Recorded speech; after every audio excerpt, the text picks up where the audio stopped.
Shane Luann तो मज़े से खाते हुए लैपटॉप में अपना वीडियो देख रहा था और कहता है, मैं तो बहुत ही ज़्यादा पॉपुलर हो गया, अब इसे थोड़ा मसाला लगाने की ज़रूरत है। वो प्लेट टेबल पे रख के लैपटॉप में वेन्यानन और तांगशुओ के साथ वाली फ़ोटोज़ की फ़ाइल ओपन करता है, लेकिन उसके दिमाग में लाइट होती है कि अरे, मैं तो कंफ्यूज ही हो गया, मैं भला इस तरह की चीज़ खुद कैसे भेज सकता हूँ। फिर वो उस तस्वीर को किसी और को सेंड करता है और उसे टेक्स्ट करके बता देता है कि अभी इस फ़ोटोज़ को सेंड करने का सही वक्त है, जब ये मामला ख़त्म हो जाएगा तब मैं तुम्हें पेमेंट भेज दूँगा। और फिर वो मज़े से अपना फेवरेट तिरामिसू खाने लगता है। फिर वो शैतानी स्माइल के साथ वेन्यानन के लिए बोलता है कि वेन्यानन यू नॉक आउट। उस और हॉस्पिटल में वेन्यानन और तांगशुओ साथ होते हैं। वेन्यानन तांगशुओ को बुलाता है तो तांगशुओ कहता है, क्या हुआ? तो वेन्यानन थोड़ा ज़ोर से चम्मच नीचे रखते हुए कहता है, मैं हॉस्पिटल से डिस्चार्ज होना चाहता हूँ। लेकिन तांगशुओ कहता है, वांगची ने कहा था कि अभी तुम इतनी सही हालत में नहीं हो कि तुम्हें हॉस्पिटल से डिस्चार्ज किया जाए, इसलिए ये डिसाइड करने से पहले ऑब्जर्वेशन के लिए थोड़े दिन इंतज़ार करते हैं। पर वेन्यानन कहता है, ऊपर से तुम पिछले 2 दिनों से मेरे साथ हॉस्पिटल में हो और तुम्हारे स्टूडियो में भी। लेकिन वेन्यानन पूरा करे उससे पहले ही तांगशुओ कहता है, स्टूडियो में मुझे कोई काम नहीं है। और वो अपने मन में बोलता है कि तुम्हारे कंपैरिजन में तो स्टूडियो कुछ भी नहीं है। वेन्यानन खाली कटोरी की ओर देखकर कहता है, क्या तुम्हें पता है, आज का खाना सच में बहुत अच्छा था। इतना अच्छा था कि मैंने पिछले 3 सालों से इतना अच्छा कुछ नहीं खाया था। फिर वो तांगशुओ की ओर देखकर स्माइल करते हुए कहता है कि मैं जानता हूँ तुम्हें मेरी परवाह है, तुम डरते हो कि मुझे फिर से चोट पहुँचेगी। इस बात का डर है कि मैं सेम गलती फिर से दोहराऊंगा। फिर वो बहुत ही बड़ी स्माइल करके कहता है कि मैं किसी के बारे में प्रॉमिस करने की हिम्मत तो नहीं कर सकता, लेकिन आज अभी से मैं खुद के बारे में जानूंगा और खुद से ज़्यादा प्यार करूंगा। वो चीज़ें जो मैंने दूर फेंक दी है, जो चीज़ें टूट के टुकड़े हो गई है, जिस चीज़ को मैं प्यार करता हूँ उसे मैं प्रोटेक्ट करूंगा। ये सब बोलते हुए वेन्यानन को देखकर तांगशुओ तो सरप्राइज हो जाता है। उसे बचपन वाले वेन्यानन की याद आ जाती है कि वो इस तरह से ही हंसता खेलता रहता था। उसने तांगशुओ से एक बार कहा था कि तांगशुओ, मैं एक ग्रेटेस्ट पियानिस्ट बनना चाहता हूँ, बिल्कुल मेरी माँ की तरह ही। वो याद आते ही और वेन्यानन को अपने सामने इस तरह से देखकर तांगशुओ की आंखों में आंसू आ जाते हैं कि वो पुराना न्यान लौट आया। वो तुरंत ही बाहर जाने लगता है और कहता है, मैं तुम्हें डिस्चार्ज करवाने के लिए पूछता हूँ। वेन्यानन को पता है कि तांगशुओ उसे प्यार करता है। उसके जाते ही वो अपने मन में बोलता है कि तुम्हारा शुक्रिया तांगशुओ, सिर्फ तुम ही हो जिसने बिना कोई कंडीशन के मेरा सपोर्ट किया जब मैं इन सभी सालों में बिल्कुल ही असहाय था। मुझे माफ़ करना कि मैं तुम्हारी फीलिंग्स को रिस्पॉन्ड नहीं दे सकता। और वहाँ तांगशुओ भी बाहर खड़े खड़े सोच रहा था कि नैन, मैं इस तरह से भी तुम्हारे साथ रहकर खुश हूँ, जहाँ तक तुम्हें फिर से तकलीफ़ नहीं होती। मैं तुम्हें प्रोटेक्ट करता रहूँगा। लेकिन ये बहुत अच्छा होता अगर हम अपनी फ्रेंडशिप को नेक्स्ट लेवल तक ले जा सकते तो। मैं अपनी पूरी कोशिश करूँगा। मेरा इंतज़ार करना नैन। गु हाउस में गुयानशन घर वापस आता है।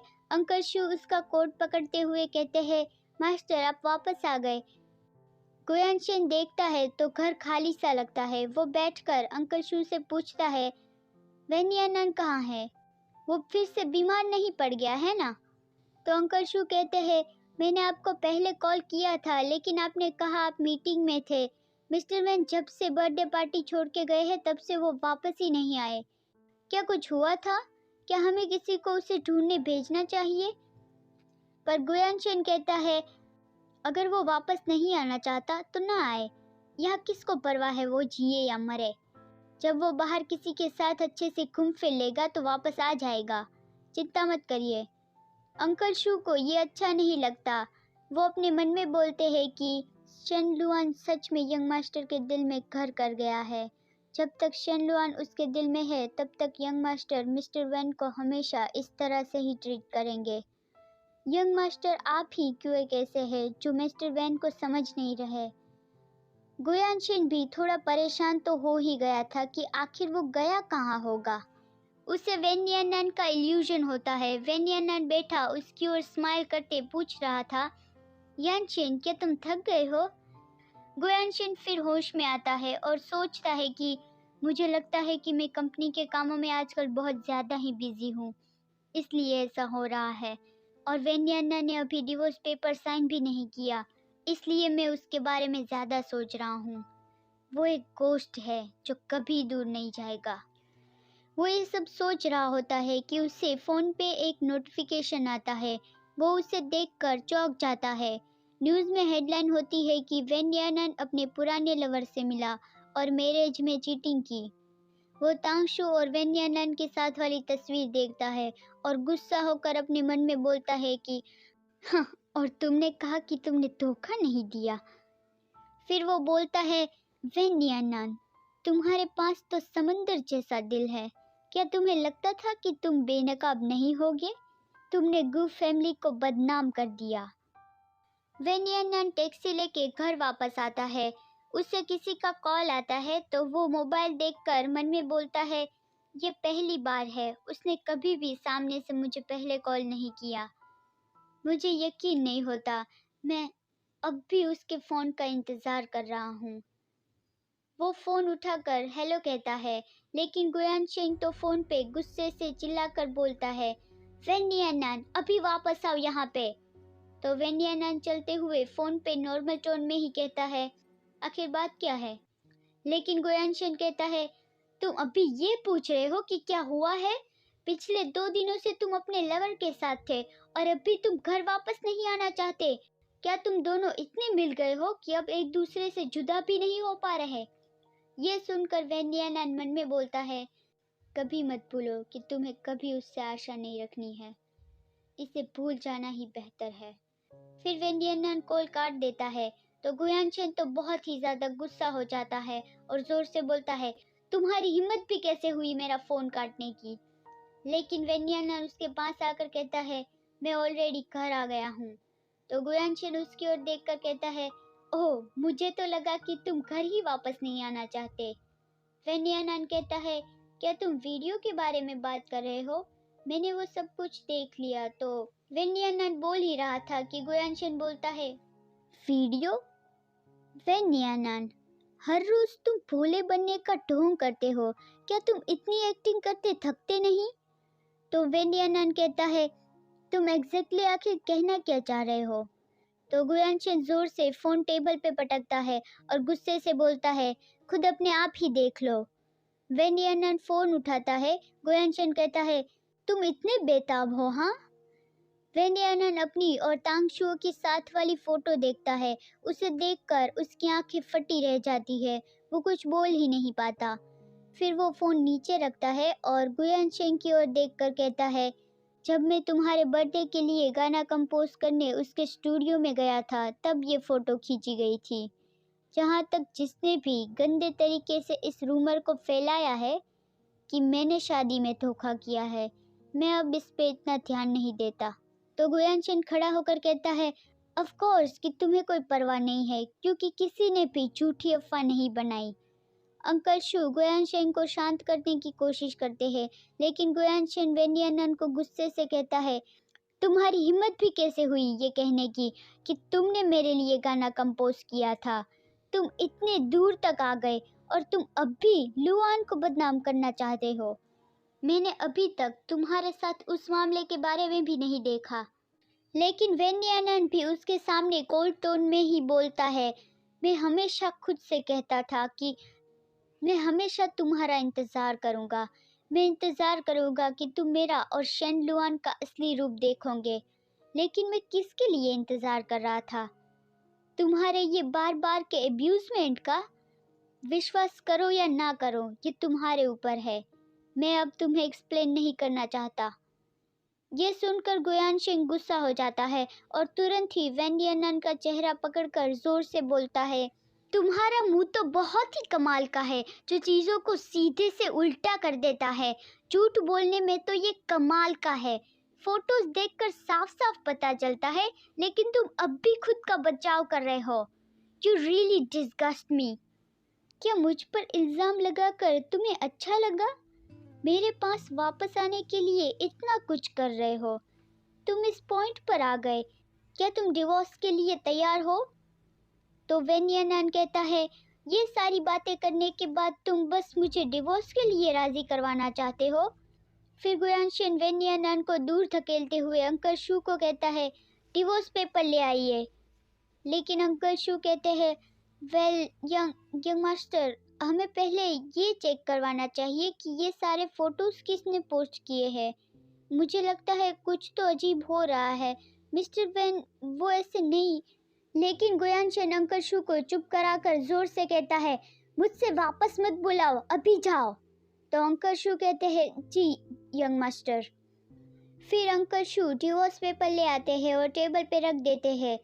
वैन यानन नीचे देखे हुए ही गुयानशिन से कहता है, गुयानशिन, वो तुम ही थे जिसने मेरे ऊपर शराब फेंकी थी, और वो तुम ही थे जिसने पियानो तोड़ दिया था। वो तुम ही एक हो जो मुझे चोट पहुंचाने में शेनलुआन की मदद कर रहे हो, और वो भी तुम ही एक हो जो दूसरों को भी मुझे चोट पहुंचाने दे रहे हो। और अब मुझे उस गलती के लिए पश्चाताप करना पड़ेगा जो मैंने कभी की ही नहीं। फिर वो गुयानशिन की ओर देखकर कहता है, मैंने ऐसा किया क्या है जो तुम मुझसे इतना नफरत करते हो? तो गुयानशिन उसकी ओर देखकर कहता है, क्या लगता है कि तुमने क्या किया है? जिस तरह से तुम मेरे पास आए थे, उसी तरह से तुम तांगशू के पास भी गए, उसे खुश करने के लिए। क्या तुमने उसके साथ सेक्स किया? क्या तुम्हें मज़ा आया? ये सुनकर तो वैन यानन का शरीर कांपने लगता है और वो कहता है, तुम्हें मुझ पर इतना कठोर होने की ज़रूरत नहीं। और फिर वो गुयानशिन की ओर देखकर ज़ोर से बोलता है, गुयानशिन, मैं तुम्हें फिर से बता देता हूँ, मैं तलाक नहीं दूंगा। मैं शेनलुआन को उसकी चाल में कामयाब नहीं होने दूंगा। फिर गुयानशिन कहता है, क्या तुम्हारा बोलना खत्म हुआ? फिर उसके सामने कुछ अलग ही अंदाज में कहता है, अब तुम इतना ही जिद्दी बन रहे हो तो मेरे पास कई रास्ते हैं तुमसे बात मनवाने के। फिर वो उठता है और वैन यानन का कॉलर पकड़ के ज़ोर से कहता है, मुझे याद आया, घर में एक बेसमेंट था। और फिर वो उसके कान में बोलता है, बस वही गंदी अंधेरी जगह पर जाओ और जो तुमने किया है उसका पश्चाताप करो। वैन यानन तो ये सुनकर ही बहुत ही ज़्यादा डर जाता है कि उसे बेसमेंट में जाना होगा। फिर गुयानशिन उसे घर से बेसमेंट तक घसीटते हुए ले आता है। उसने उसे बहुत ही ज़्यादा मारा भी था। वो वैन यानन को अंदर धक्का दे रहा था और वैन यानन ज़ोर ज़ोर से कह रहा था कि मुझे जाने दो, मैं बेसमेंट में नहीं जाना चाहता, मुझे माफ़ कर दो, प्लीज़ मुझे माफ़ कर दो। ये सुनकर गुयानशिन कहता है, तुमने इतनी जल्दी से मान लिया? अंकल शू भी गुयानशिन को ज़ोर से कहते हैं, यंग मास्टर, उसके साथ ऐसा मत करिए, मिस्टर वैन को। लेकिन अंकल शू बोल ही रहे थे और यहाँ गुयानशिन ने बेसमेंट का दरवाज़ा बंद कर दिया और अंकल शू को ज़ोर से कहा, शट अप, किसी को भी मेरी परमिशन के बिना इस बेसमेंट का दरवाज़ा खोलने की इजाज़त नहीं है। वैन यानन अंदर अंधेरे में चिल्ला रहा था। वो गुयानशिन से डर भरी आवाज़ में कह रहा था कि गुयानशिन, मुझे इसका पछतावा है। और वो ज़ोर ज़ोर से चिल्लाने लगता है, दरवाजे पर ज़ोर से खटखटाता है। बेसमेंट में जाने से पहले गुयानशिन ने उसे बहुत ही ज़्यादा मारा था। इतने ज़्यादा मार की वजह से उसे ब्लीडिंग भी हो रहा था। अंकल शू कहते हैं, मिस्टर वैन की आवाज़ धीमी पड़ रही है, दरवाज़ा खोलिए और ज़रा देख लीजिए, मुझे डर लग रहा है कि उसे कुछ हो जाएगा। वैन यानन का पूरा शरीर कांप रहा था। वो दरवाज़ा ठोकते हुए बोल रहा था कि मुझे पछतावा है, मुझे पछतावा हो रहा है तुम्हें बचाकर। वैन यानन तब तक दरवाज़ा ठोकता रहता है और बोलता रहता है जब तक उसकी सारी एनर्जी खत्म ना हुई और वो बेहोश हो गया। तुम्हें बचाकर मुझे पछतावा हो रहा है। ये सुनकर गुयानशिन बाहर खड़ा बोलता है, मुझे बचाकर? लेकिन अंदर वेनियानन तो अनकॉन्शियस हो गया था। अंकल शू कहते हैं, यंग मास्टर प्लीज़ दरवाज़ा खोलिए, अब तो अंदर से आवाज़ें आनी भी बंद हो गई है। लेकिन गुयानशन कहता है, मुझे पता है तुम नाटक कर रहे हो, एक्टिंग में तो तुम बहुत ही अच्छे हो। वेनियानन कुछ घंटों तक बेसमेंट में ही बेहोश पड़ा रहता है। फिर कोई भागता हुआ आता है और गुयानशेन को एक जोर का पंच मार देता है। वो जो युआनफेंग था। गुयानशेन गुस्से से जोर से कहता है, आर यू क्रेजी? तो जो युआनफेंग उसका कॉलर पकड़ के उसे कहता है, आर यू फकिंग क्रेजी? नैनन के साथ ऐसा करने की तुम्हारी हिम्मत भी कैसे हुई? गुयानशेन कहता है, जो युआनफेंग तुम खुद को समझते क्या हो? हमारे परिवार के मामलों में दखलगिरी करने वाले तुम होते कौन हो? लेकिन जो युआनफेंग और भी ज़्यादा ज़ोर से बोलता है, परिवार का मामला? क्या तुम्हें लगता है नैनन तुम्हारा परिवार है?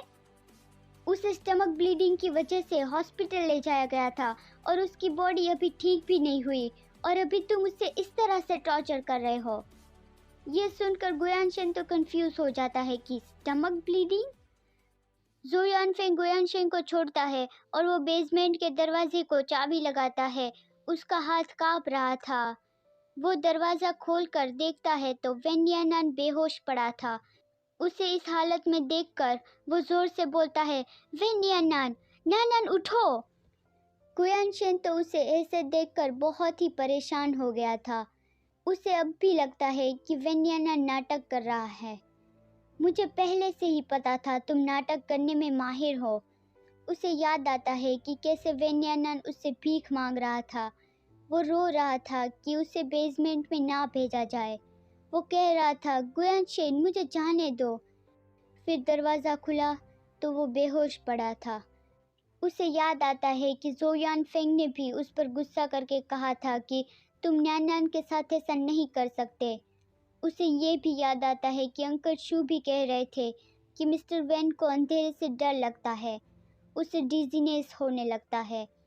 वो अपने मन में बोलता है, मैं बेवकूफ़ नहीं बनूंगा, तुम मुझे बेवकूफ़ नहीं बना सकते। वेनियानन, अपनी आंखें खोलो। जो युआनफेंग उसे आवाज़ देता है, लेकिन वो तो गहरे विचारों में खोया हुआ था। जो युआनफेंग उसके कंधे पे हाथ रख के ज़ोर से कहता है, आशेंग, क्या तुम मुझे सुन रहे हो?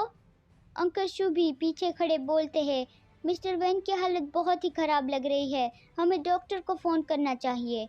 जो युआनफेंग अंकल शू से कह रहा होता है कि अंकल शू जल्दी से कॉल करिए। लेकिन तभी गुयानशिन पीछे मुड़कर कहता है, क्या क्या है? तो जो युआनफेंग उसे ज़ोर से कहता है, तुम किसका इंतज़ार कर रहे हो? जल्दी करो और नैनन को उसके रूम में ले जाओ। क्या तुम उसे ऐसे ही यहाँ पड़े रहने दोगे? लेकिन गुयानशिन दूसरी ओर मुड़कर कहता है, उससे उठाओ, मैं? तो जो युआनफेंग ज़ोर से कहता है, व्हाट द फक, क्या यहाँ और कोई है भी? जल्दी करो। तो गुयानशिन ठीक है कहकर बेहोश पड़े वेनियानन को थोड़ी देर तो वो देखता है और फिर उसे उठा लेता है। उसे वो बहुत ही आसानी से उठा लेता है। तो वो अपने मन में बोलता है, वो कितना लाइट है। इस वक्त गुयानशिन जिस इंसान को अपने हाथ में उठाए हुए था, वो उसे एक फैंटम जैसा फील होता है कि जिसकी कल्पना कर सकते हैं लेकिन वो एग्जिस्ट ही नहीं करता। उसे फील होता है जैसे वो एक पंख हो, जैसे एक स्नोफ्लेक जो छूते ही पिघल जाता है।